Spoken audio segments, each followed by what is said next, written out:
meron akong alam kay Risa Ontiveros na hindi marites. Personal knowledge. Ugali talaga ni Miss Risa Ontiveros na mag-tamper ng witnesses. Ikikwento ko sa inyo. You remember noong time ni Pangulong Duterte, yung si Kian, yung nabaril ng mga pulis. Oh, yun.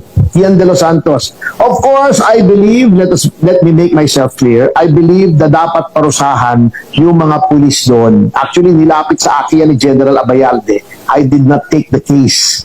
Kasi talagang guilty para sa akin. I can say that now kasi convicted na naman sila.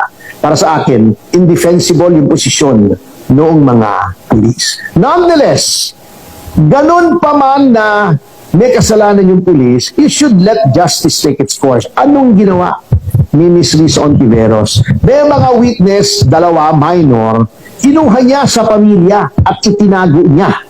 Anong ginawa ni Miss Risa Ontiveros? May mga witness, dalawa, minor, kinuha niya sa pamilya at itinago niya